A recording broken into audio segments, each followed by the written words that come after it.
It's Friday morning. But yeah, I am Brent Leary. Yeah. Yeah. Well, you see that if it's not Thursday at 3, then I'm never sure if I'm Paul Greenberg or not. So I'll say I think I'm Paul Greenberg. Well, now that we got all that out of the way, yes, we are who we say we are, and that means we are also CRM players. And you know what it goes next. We've been bringing the AZ since 2009. Someday we'll know what that is. We might have to go back to Vegas to find out exactly what No, that thank means. you. I'm not willing to go that far. But we were just in Vegas. No, thank you. But we are the CRM players, and we are really excited because we haven't done an executive roundtable convo. Did we do one this year? I can't even recall if we've done one. No, I think this is the first of this year. So because it's the first of the year and we gotten way behind, we had to make this one really good, right? So I think we have done that, and you're not really here to hear us talk. But before we bring on the guests that you really want to hear from, because they've done things that we all wish we could. But before we do that, I'm going to give a chance to the venerable Paul Greenberg to do a little plug for an upcoming show of his. Actually, 2. So, as you know, I do a show with Kenny Lauer, former head of marketing for the Golden State Warriors, this coming Wednesday at 7 p.m. Eastern Time. We have Tim Colby. Tim is legendary. He's not only the CEO and founder of 8, which is a major CX design firm, but he is also the creator of Apple Retail. And we're going to talk about history. We're going to talk about everything imaginable. And he's a cool guy. Also, on Wednesday at noon, same Wednesday at noon, the third edition and 8th or 9th edition of the relaunched Talking Headless will be focusing as the company of choice on Salesforce. And so a lot of what happened at Dreamforce will be incorporated into there. And we'll be looking at what makes Salesforce great, what makes them, and what they have to do to continue to grow and expand. And of course, there'll be a segment of something I really, which means like and dislike, and you'll have to wait and see what it is. Okay, cool. Well, I guess we'll have to wait and see. I'm waiting and seeing for myself here. You'll be surprised. So we've had a really good 2 weeks. You just mentioned you were going to do something around Salesforce. We were at Dreamforce. We did a live show at Dreamforce, and we had a chance to sit down with Vala Afshar and Charlie Isaacs. And the gentleman on the other side of Paul is Chris Breitling. He's the guy who basically runs Salesforce Plus Studios. We got a chance to hang out and kind of do a revisit and do a show at the top of the tower. That was last week. And then just this week, Paul found his new soulmate at Cloud World. Stan. I like to call him Huggy Bear. Because, well, see, you might be the only person who understood that reference. Yeah, in other words, I'm the only person old enough to understand that reference. Is that basically it? You said it, I didn't. But anyway, so we've had just a great run of shows here. And of course, while we've been on the road, we would be getting our regular Patrick updates from Rebecca. And that's one of the, I mean, that is come home mommy look. Yeah, that's pretty much what Patrick throws out there when Rebecca needs to come home, which is 3 seconds after he gets there. Right, but as great as the last couple of weeks, the way we're ending this week and really this quarter, or pretty much this quarter, is today with this show. And I'm going to throw this up, and whatever intro that the venerable Paul Greenberg wants to give before we bring everybody on, it's on you right now. Listen, this is going to be a very short intro. All 3 of these gentlemen are insanely accomplished. They are really, really, really good storytellers. They have a history that we all wish we had, and they're truly good people. Their stories will be good enough to be their intros. That's all I'm going to say, so we can bring them on whenever you like, Mr. Leary. Right. So why don't we do this? We will bring on, let's see, Dan Bodner. CEO and founder of Verint. Hello. Good Alan morning. Trefler, who is the CEO and founder of Pega Systems. We like to just say Pega. Is that okay, Alan? We can just say Pega? Not entirely, but Pega is fine. You can don't have to say Pega Systems. I thought we were like- good like that, but We you could know, go Pegasus. Believe. We could go Pegasus. no, we're not doing that. Okay. But All I right. Winged horse. Winged I horse. strongly believe it should be founder and CEO. Oh, Because, that's right. CEOs come and go. Oh wow, but Well, founders that's are true with forever. you three are still there. I like that. CEOs come and go, but founders are forever. I Wow. kinda like We can that. make a perfume with that. And we're also going to make way for our last, but certainly not least, CEO and co-founder, Sridhar Vembu from Zoho. Sridhar, all the way from India. We've got like 3 or 4 different time zones covered because I know Dan is out west. Alan is, well, he's with those Patriots folks in Boston. And then Sridhar is in India. So first of all, thank you all. And thanks for everybody on each of your teams for making this happen because, you know, we know, you know, the CEO life is a difficult one. It's a very busy one. And for you all to make time to do this, for, you know, to be a part of this, we're really appreciative. So, all right. Yes. So we have, I think Paul tallied it up to 97 years of CEO founder experiences between the 3 of you. I It think makes me actually feel young. Sridhar, That sounds old. Sridhar, I think you're the young CEO here with only 27 years of since Zoho, right? Yeah. So, and then Dan, I believe you're 31 years? Not counting anymore. Don't remember. He's like, and then I know exactly how many years for Pega because this is the 40th anniversary year, right? I will neither affirm or deny. That actually adds up to 98 if it's Dan is 31. So okay, I'm just doing the math All now right. again. So why don't each of you, you know, tell us a little bit of the origin story, like why did you start the companies that you started and why did you focus in on this area, CRM, you know, contact centers? Why did you choose what you chose way back then? Should we go in order of youth to we're going to do that? All right, so we'll go 27 years. We'll go with Sridhar. Sridhar, tell us the story. Yeah. So thanks everyone. Thanks for having us here, Brent, Paul. It's great to see you. Great to see you, Dan and Alan, for the first time getting introduced here. This started, back in 95, 96. You know, when you bootstrap, you really can't be too sure of the date because you are, it's like, is that the time when you left the job? Is that the time you wrote the code? Is that the time when it was incorporated? Or is that the time it felt real because we got a first customer? You know, so all of those are milestones. Until then, you're not really serious, right? You don't know, is there going to be a customer or not? So that's what, early days were like how to put food on the table. That was like the overriding priority for any bootstrapped company.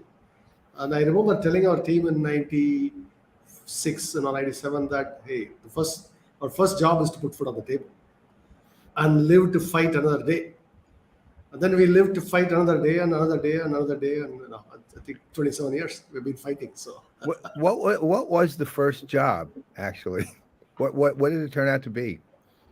Oh yeah, we actually had some printer vendor gave us a contract to do some software for printers, printer management. That's one of the early ones we did. So, Printer management. Wow, come a long way from that. I'll say Yep. that. yeah. That's fantastic. So I'll tell you, okay, To customer management. So fair enough. The early days, your early CRM, yes. right? So Dan, what's your story? What's your origin story? Origin story. So it started in 94. And prior to that, I was working for a voicemail company. And I got exposed to the idea that these tape-based answering machines can be replaced by a computer. I started to research, are there any other use cases for tapes?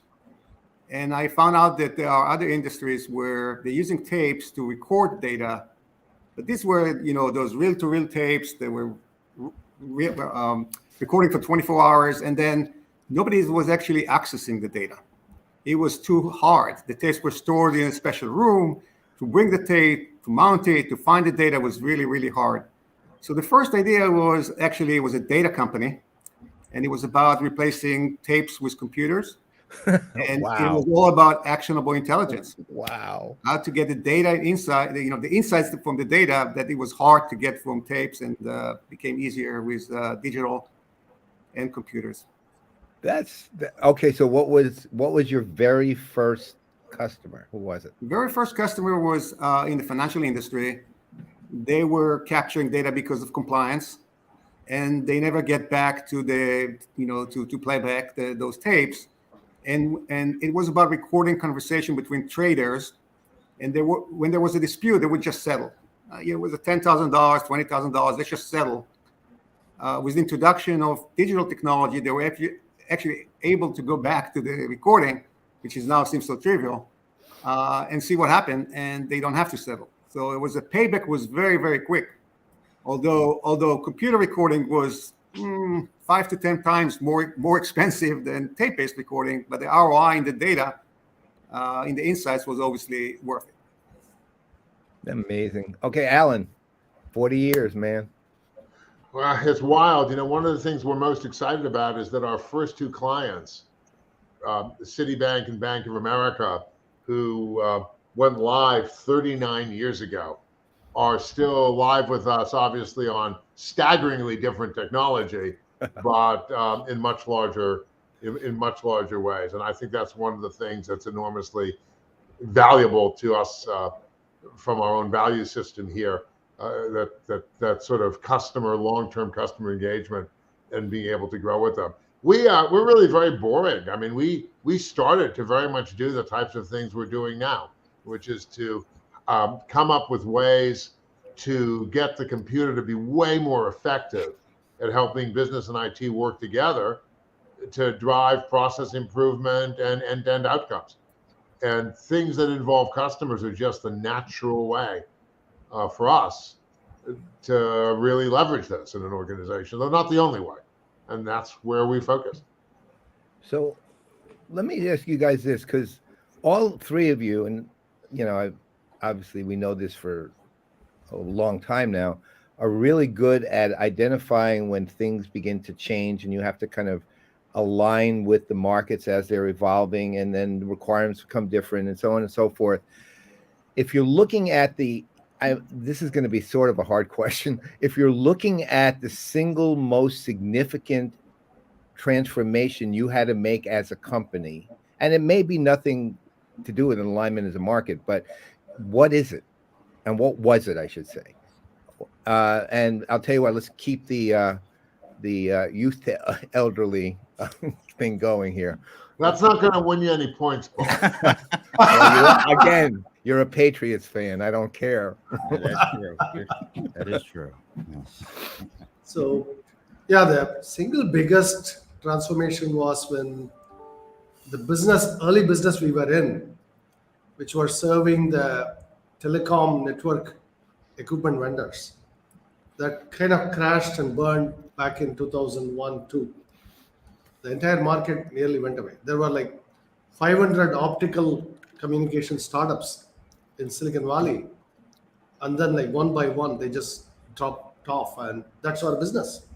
We had like 10 million revenue, and most of the revenue was concentrated among these players, and they were falling like flies. And we had to make a big change. I mean, we had to completely reinvent ourselves. Luckily, bootstrap company, conservative company, we had some cash. So we basically reinvented. We just became our own venture capitalists. We essentially did a new transformation, and that's why we are here today. So that was a big change we had to make. And to recognize, the tough part was to recognize and accept that market was gone. It was not coming back. That is the tough part. People get kind of attached, to these products in the markets. So that was the hard part. Well, actually, just a little deeper on that.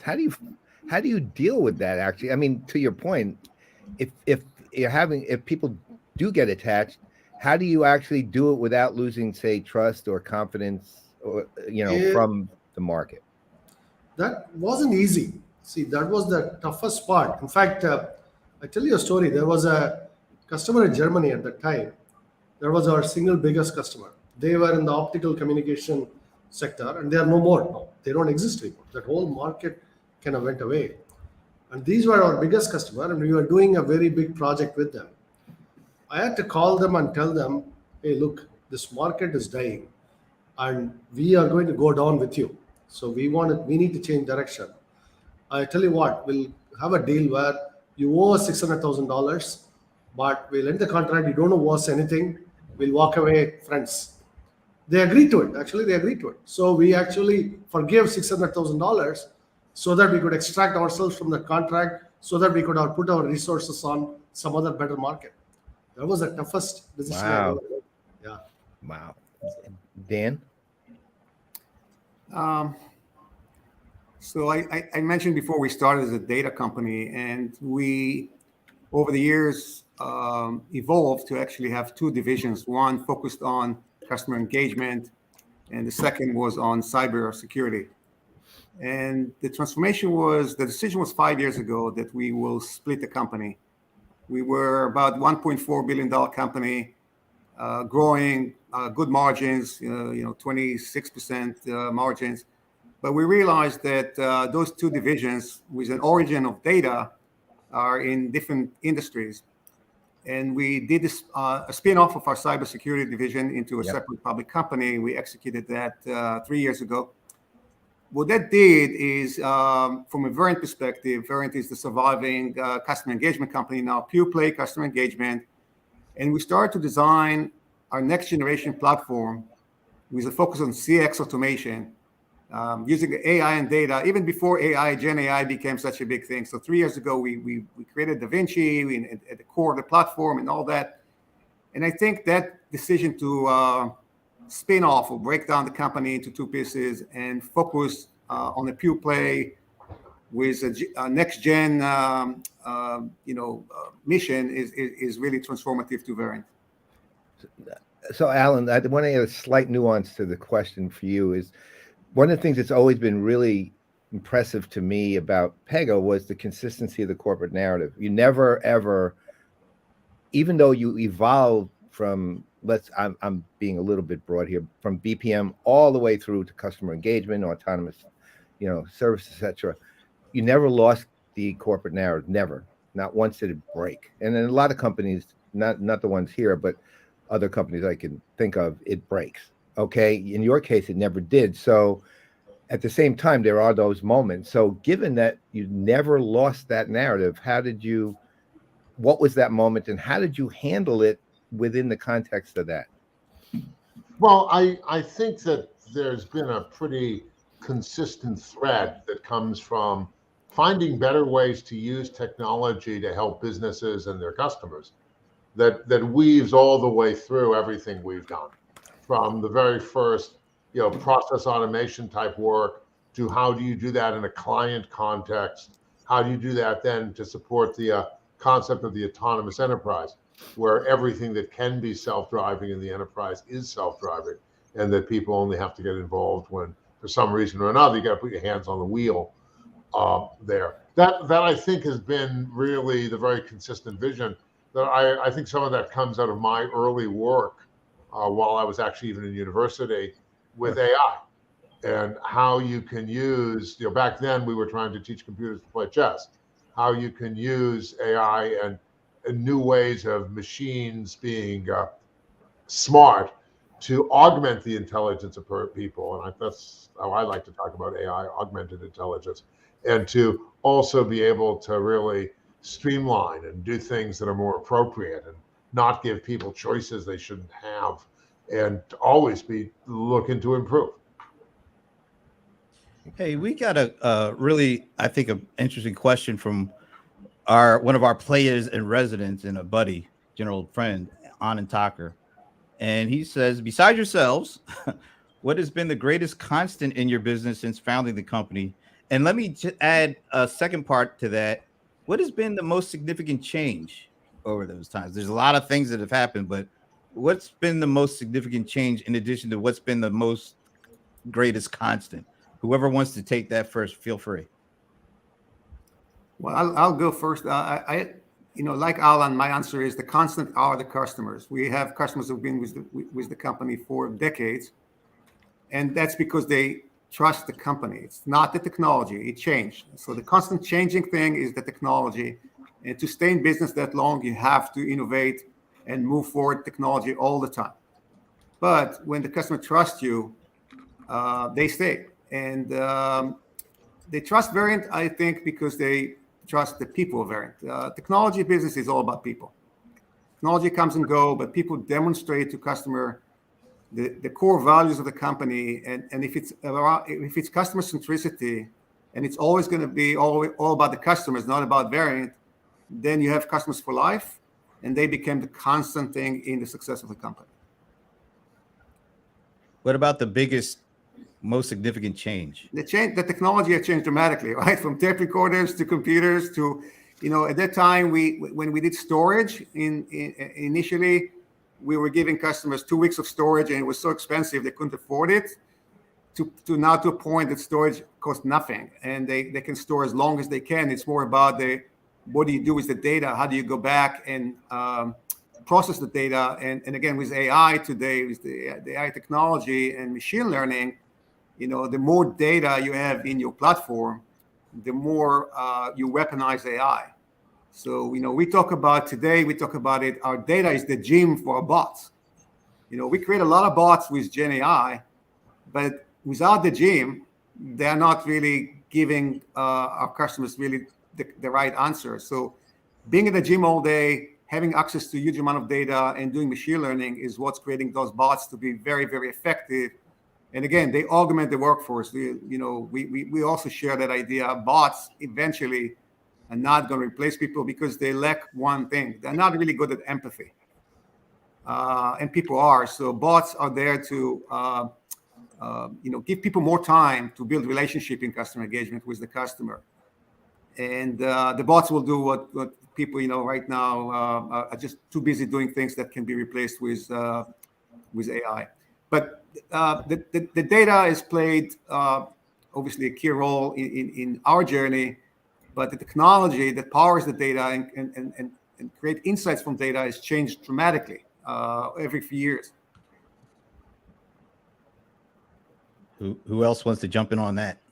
Well, the tech change has been mind-blowing. I can remember in our early days when we were trying to figure out how to run thousands of users on a little DEC VAX and how to run an IBM mainframe. The big debate was, oh my God, how do we do these AI type concepts when all we've got is 70,000 bytes of memory for an individual user? And, kids today wouldn't actually know what 70,000 bytes of memory were, right? I mean, it's like, what?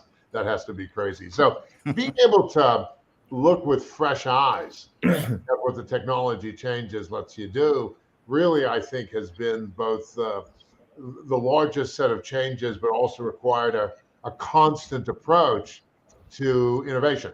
And, as we see things like the whole generative AI capabilities now becoming, well, certainly a huge hype factor everywhere, but actually doing some very, very genuine and really dramatic changes to both what I think companies like we will offer and to what our customers are going to expect. You always need to be able to, build on that experience you have, but look with fresh eyes at the same time.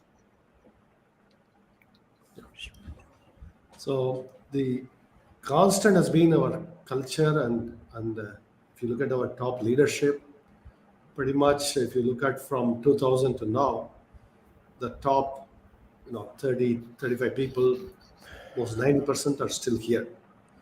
That's kind of a continuity, and that's a continuity of culture. That's been the constant in the company, and that's been a major strength. What that has allowed us is to keep up with technology changes, dramatic changes, and respond quickly and take advantage of market opportunity. It's sort of, there is a contrast. If you only have the people part right, the culture part right, can you adapt very quickly? If you're turning over people rapidly, turns out you cannot keep up with technology changes rapidly.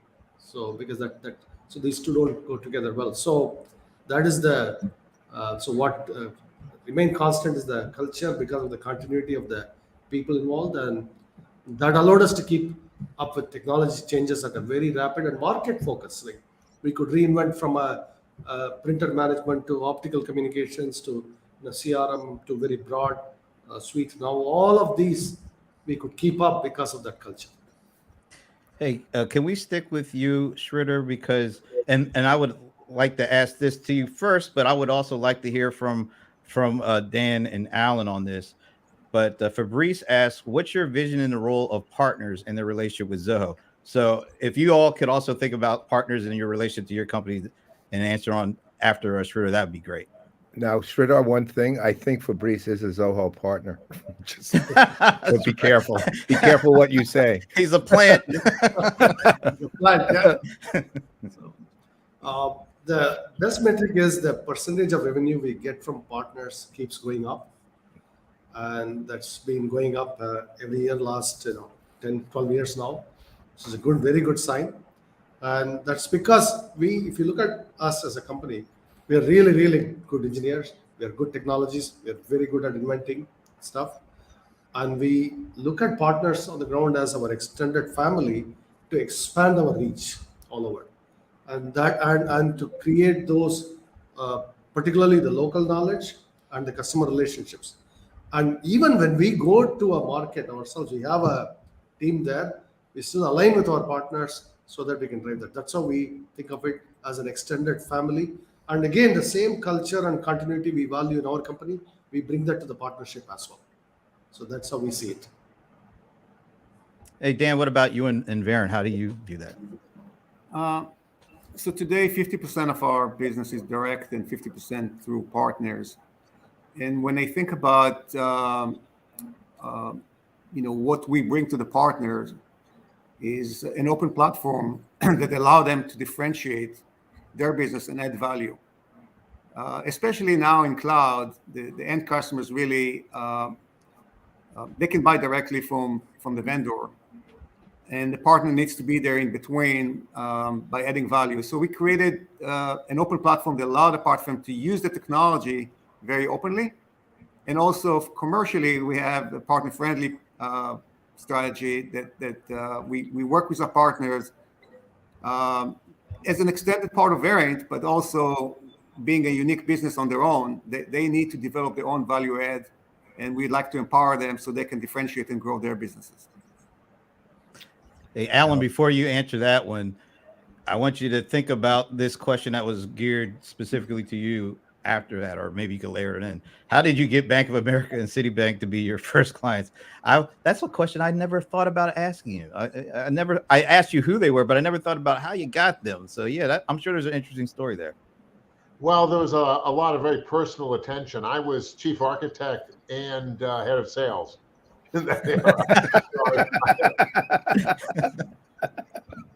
I was fortunate in that I had done some personal work with both companies, so had a bit of personal credibility, which it still doesn't mean it made any sense for them to go and trust this nascent firm with something that would have certainly been career limiting for the people who stood up. I only really later internalized how incredibly bold it was for some of those leaders there to have chosen us. And I think the way we did it is we told them what we were going to do. We showed them our progress.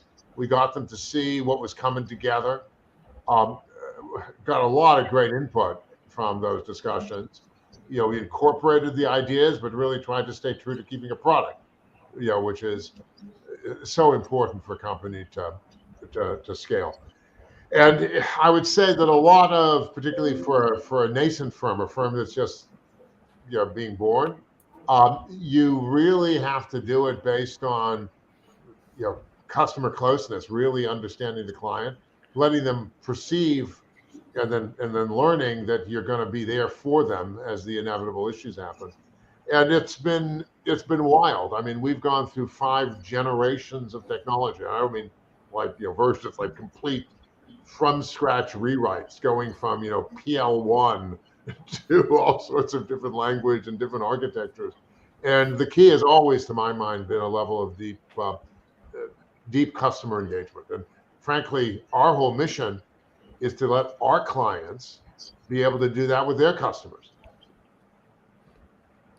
Dude, wow, this is better than Netflix. This is great. You guys are awesome. This is the true Fast and Furious right here. Right. We have another interesting question for anyone who wants to take it. Any plan to fund or assist new startups? I'll take it. We have invested in about so far about 10 companies. We particularly focus on sort of deep tech startups that have a similar vision. They play the long game. We are not a traditional venture capitalist. We are not investing to exit. We're investing so that people can build great companies long term, like 20 years, 30 years kind of time frames. So we have invested in about 10 companies so far. I think it's important to know what business you're in, and we're not in that business. That doesn't mean we won't do things on exceptional basis from time to time, but we've got plenty that keep us fully and I think excitingly engaged.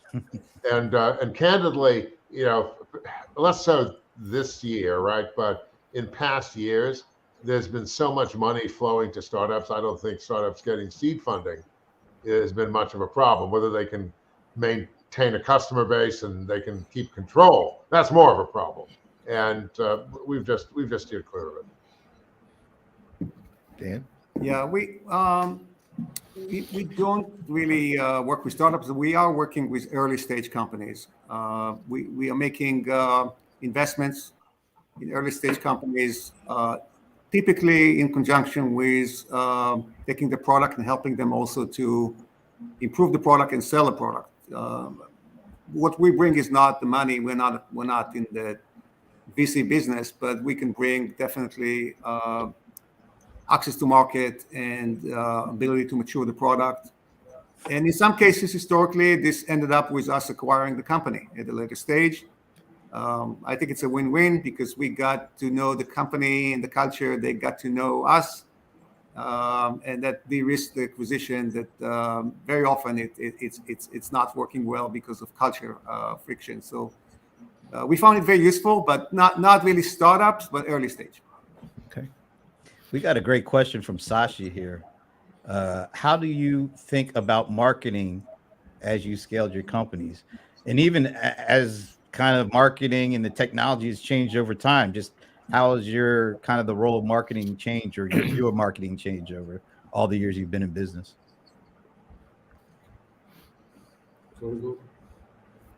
Any one of you, just anybody. Okay, I'll take it. So in the very early days, pretty much we didn't do any marketing at all. We were engineers, and you tend to think when you're an engineer, you write code, somebody will buy it, right? Which is of course wrong, but that's what you think. That's what all engineers think. So, but luckily we found some customers through the initial marketing was, of course, we would go to trade shows, these events, and we'll meet some people, and they'll look at these very, some naive engineers who have some good code, and they'll give us some deal. That's how it happened in the beginning. That was our marketing.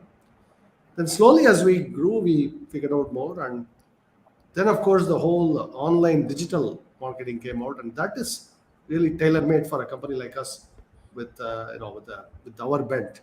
So we got onto that early, like 2004-5 digital marketing wave, and now we have broadened. We have a lot of brand marketing, a lot of content, all of that, and then of course videos, all that. But that's just evolution of the company.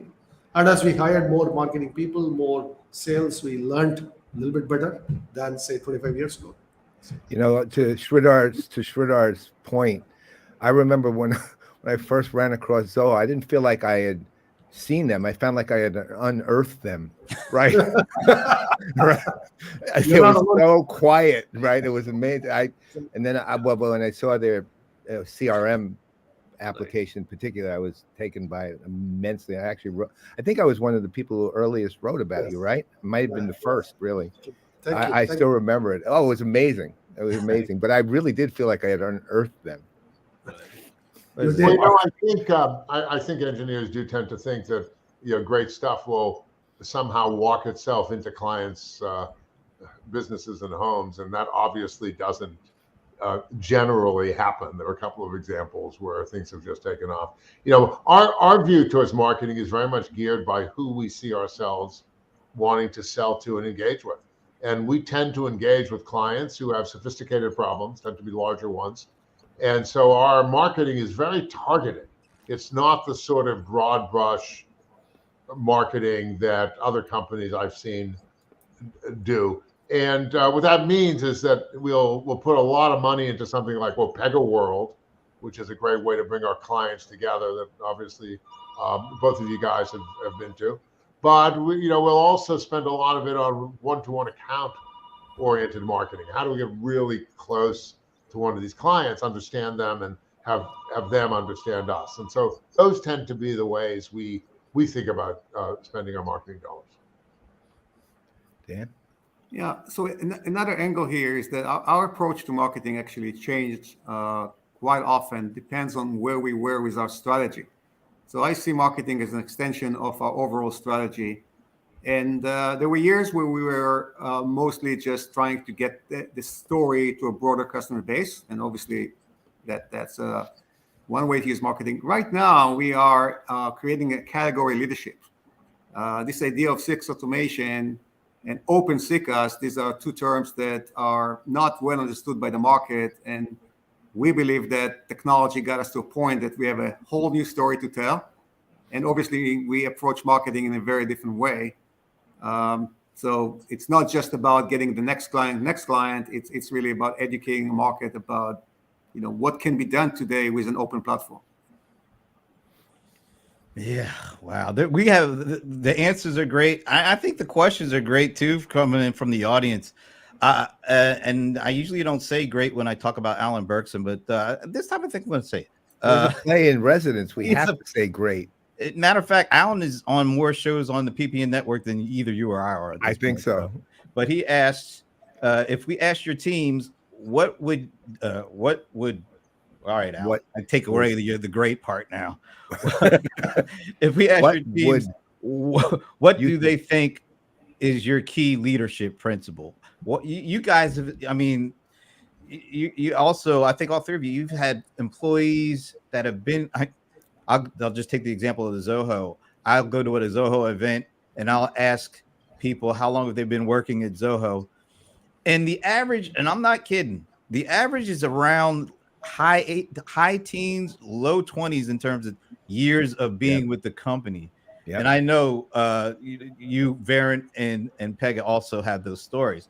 So what role, how are you able to keep folks, and they're not just keeping them, but they love being there. They love being a part of what you guys are creating, and they love the what you allow them to do as being a part of that. What leadership principle do you guys incorporate or do you leverage to instill that kind of thought into your employees? Because there aren't that many companies around where I can go and ask numbers of people, how long have you been here? And let alone 2 or 3 years, I'm talking 20, So how are you, what principles do you think have allowed you to build those kinds of organizations and have that kind of staying power with your employees? Yeah.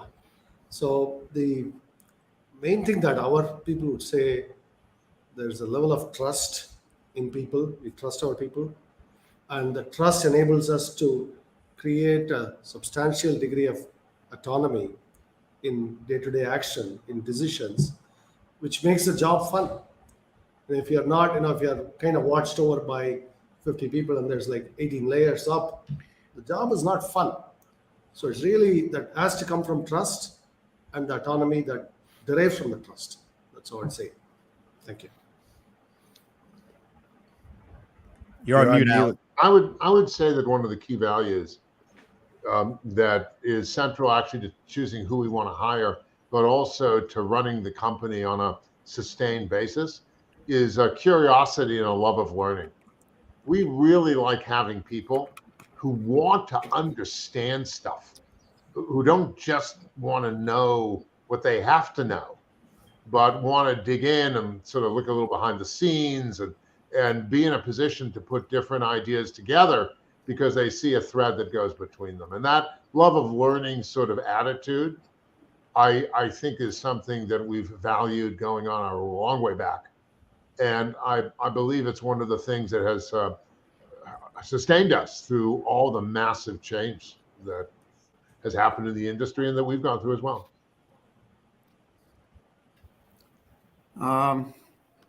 I don't know what keeps people at Verint that long, but I can tell you what keeps me here, and that's the passion. And passion is one of our core values. And after all these years, I still have passion for this industry. And actually, I feel like I didn't finish the job yet. And that passion is about customer service. You know, when I call a contact center and I get to wait 20 minutes in a queue just to speak to an agent, and they don't know what they're doing, I didn't do my job yet. So it's a passion to understand the industry challenges and how do we harness the latest technology to actually get this better. And because, as we all agree, the technology is getting better and better and more potent, the platform, the company that creates a platform to bring the technology to our customers quickly, is a company that really make a difference. And I think our people understand that we are making a difference. We always strive to, lead through innovation. And I agree about the job needs to be fun, but I think that for us, or at least for me, fun is actually waking up in the morning with that passion to go ahead and do something new for our customers that they really appreciate because they need. And it's probably contagious. So, if the leader has that passion, then you have more people with the passion. Look, we did lose people over time. And on exit interviews, I always kind of check, what happened to the passion meter? And it's usually people lost passion for whatever reason. It could be a personal life decision. It could be other things. But yeah, when they lose the passion, they probably need to move on. And we bring new people, and it does take time. Right, you bring a new person, they have to assimilate, they have to acquire that passion. But I think it's something that drives the company to try to be to excellence, basically. And we still are looking for excellence. Okay, so I'm taking back co-host prerogative from the audience, right? And I have a question that kind of is an elaboration of what you've already been talking about, and also kind of summarizes some of the questions in the queue, which is on culture. You guys have each described kind of the values that you have and the values that impact your company. But I'd like to hear from each of you, like a description of your culture in terms of how you deliberately shape it, and at the same time, a story about it. Really, I'd love to look. You guys are all really good storytellers, so I would like to hear a story. This will be like, and I get ready to go to bed or something. Yeah, I was not saying like bedtime. I'll sit here and raptly listen. Right. So, please talk a little more depth about culture, and also tell a story that kind of highlights it. Anyone can start. So I think that one of the interesting and critical elements is to make sure that the people in the firm have their eyes on what's going on in the real world. One of the things we talk about is how do we calibrate ourselves against other companies, against other choices that our customers have, against how we're really doing in our clients. And that external lens needs to complement what so often happens in companies when they really focus on just the internal. Every time I have somebody, talk about how they want a rating of, does this person meet expectations? Well, meeting expectations is a classic example of an internal lens. It doesn't really talk about how the external world sees us or sees that individual. And the more we can get people to really think and look with one eye from the outside and the other, has to obviously pay attention to what's going on inside the firm. If we can keep both those eyes properly focused, then we're going to do great. Okay, story though. I really do want a story. I'd love to hear just an example of exactly that you just comes to mind. Just I'll tell you a story while Alan is figuring out your story. all right. So some of the core values at Verint are integrity, transparency, obviously passion. I spoke about innovation and customer centricity. And in 2006, we acquired a company called Witness. And Verint and Witness at the time were about the same size. We were $250,000 revenue each company. As we got together, we started to have some serious culture clashes because Witness was very much a marketing company, and Verint was originally, and at that time, was very much an engineering company. And there were two camps that were fighting about, should we be an engineering company or a marketing company? We sat down and talked about our core values: integrity, transparency, passion, innovation, customer centricity. And we found out that we all violently agree on the core values. Violently agree. I like that. Violently. And from that on, and we have still a lot of, we have many Witness people still and Verint people. We basically realized that the best outcome is to actually become more balanced in terms of our marketing and engineering. You do need both in a healthy company, but rather than focus on things that were more kind of on the surface, we went to the core values that makes the culture, and we realized that the two companies are very similar, and it was very easy to agree on, okay, now let's combine and join forces and go and kill the market. So you actually were violent, but you left Witnesses this time. What kind of best story are you looking for here, Paul? But we didn't have to agree to disagree. No, we had more agreements than disagreements. I just couldn't resist it. I'm sorry. Well, Paul, if you want me to go and tell a bit of a story, Yes, I do. it has sort of an interesting ending. When you grow as a firm and you hire lots of people and they come in with their own experiences, you always get little bits of their experience, their culture coming with them. And the key is to take the best bits of that, but to figure out how you want to maintain and grow one that really is central to your values. One of the interesting things that developed with a number of the folks that we had brought in a couple of years ago, was this idea that people wanted to move to a just-in-time learning model, where there would be education and tooling and all sorts of stuff that would make it easy for somebody to be able to learn about a product or learn about an industry or type of customer right before they used it. And this was embraced by people. And, there's a lot to say for it. It's good to have highly digestible, short snippets that people can use to learn. But as a culture, we rejected. We said, no, we don't believe in just-in-time learning. I don't want to go to a doctor who's going to be doing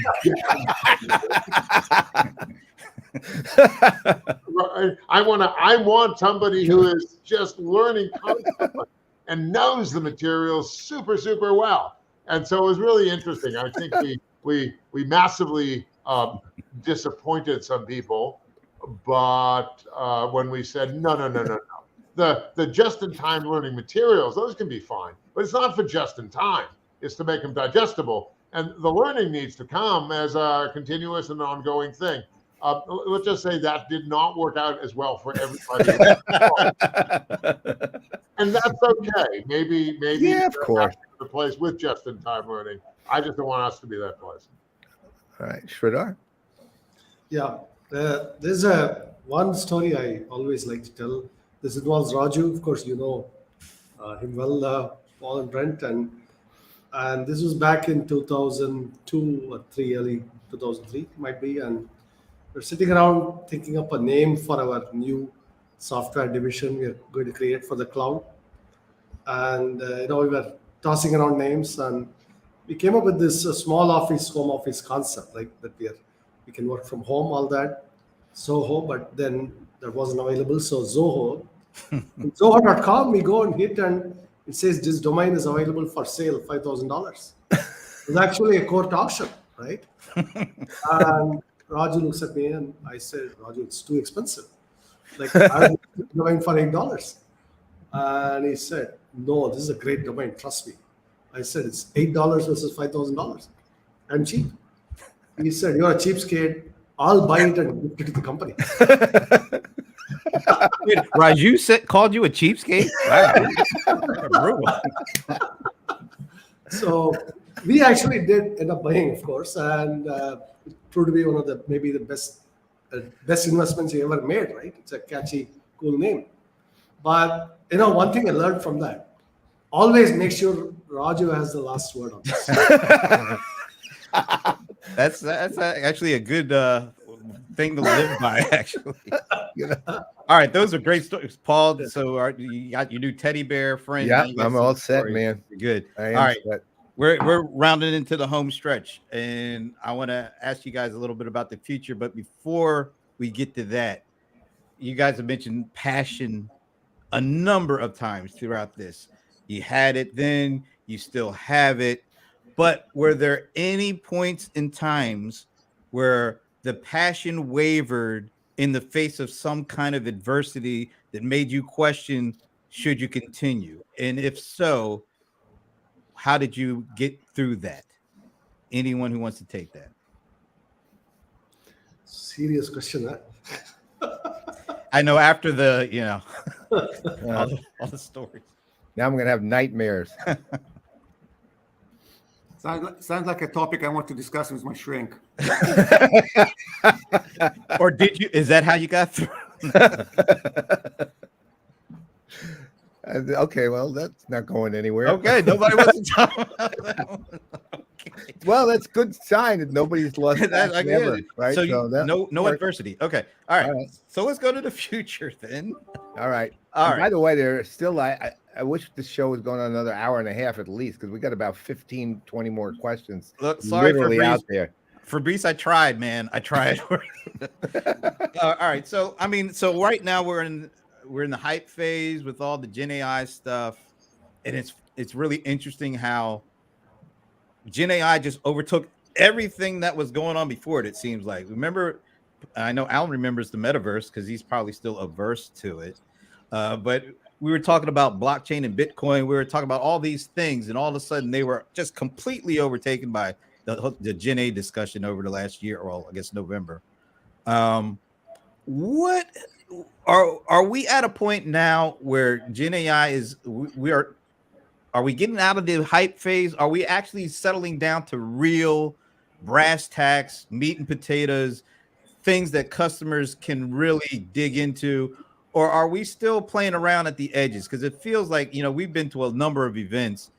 And earlier in the year, when we were hearing that talk about Gen AI, it was really pie in the sky. But it does feel like over the last month or so, things have come more down the ground. The enterprise seems to be really not on its back foot, but now starting to press forward and helping their customers figure out real solid use cases. Are your customers at that stage? Are they really now getting a better idea of how this stuff can really help them? Yeah, we just came from the Sibos Banking Show in Toronto the first 3 days of this week. And I will tell you, we were showing some of the new Gen AI capabilities that we actually officially shipped last week. And customers were both blown away and extremely, extremely interested. But there was a huge amount of hype. And I think you're right that we need to make a transition as an industry from just throwing around buzzwords to actually making it real. One of the things that I think is interesting is that this has reignited an interest in AI in general. There's a lot of confusion about what analytical AI is versus generative AI. And what I think is fascinating is we see customers and prospects suddenly really showing a lot more creativity and the opportunity to engage with them more broadly. It's very exciting. Yeah, I think customers are excited, but your questions, do they understand the use cases? No. Are they interested? Yes, they definitely are interested in seeing what AI can do today. But in terms of the future, my vision is that we're just starting. So there's going to be hype on Gen AI, and there's going to be the next hype and the next hype of cool technology that will be emerging, because computing power is getting cheaper and more available, and because data is becoming also cheaper and more available. And that combination of the underlying infrastructure with innovation, that now, there's a lot of people around the world spending time on AI. Lots of young people go to study AI. All that, I think, is this train left the station, and it's just going to accelerate. Now, the way I think about it, the first, of course, the initial hype is now getting over. But the critical question for AI is it going to, summarize information well, or is it going to give some insight that we would have missed, or a human would not have come up with, or a good human would have come up with, that the AI is finding out? Those are the critical questions. And because, if it's going to give you sort of an average of opinions out there, in business, you don't win by getting the average of a lot of opinions and acting on it. You got to have some unique insights, and you got to have some convictions. And that's true in, a lot of business areas. And the conviction, the ideal business case is you have a conviction early and you bet on it, and the market comes around to your view, and then the average converges to your conviction. That's like how business success is built. Is an AI really going to find that for you? I think those are the business use case questions. And then a lot of the block and tackle day-to-day, definitely more automation, but there we have to find the truthful AI. That AI that would not lie, make up stuff. Like, when I go check it, it's often makes up stuff about my own educational credentials. Yep. It attributes degrees to me that I did not earn. So, it's like that. So that's why. Guys, listen, there is really a lot of questions here. So I'll put it to you right now, since there's no way we're going to get to all of them. And the other thing I'm never going to promise, which almost every end of a webinar does, which is we'll get the questions answered for you, because we won't. Right. So, right. So that said, you don't have to commit here, but I will tell you, of course, we are going to ask for a round 2, part 2 here. Come on, it's already a Netflix hit. You need a season 2 I to know, go with the season 1, right? We really will ask for that episode 2 at least, because we'll work with your people. There are so many questions out there, and they're really good questions. They're are, and genuinely good. People are really, really into this. So, if at least put it in your heads now, because we will come to them soon and ask. We really appreciate everything you guys have done. Absolutely. And we want to be respectful of your time, because we're at the top of the hour. So once again, thank you, Dan Bodner, Alan Trefler, Sridhar Vembu, and all the people that worked on your teams to make this possible, because we know you guys are busy, and getting an hour of your combined time is pretty incredible. So we really appreciate it. And we appreciate everybody out there that was watching, and the questions they were asking. Paul and I were in the back chat saying, well, our job is done, because all these questions are coming in. They've been great. And so we appreciate the questions. We appreciate everybody. And we also hope that you have a great weekend. It's Friday. So enjoy the weekend. Paul will be back with both 2 shows, and then we'll be back next week with CRM Playaz. So thanks again. Have a great weekend, and we will see you. Love you guys. Next week. Thank you. Take care, everyone.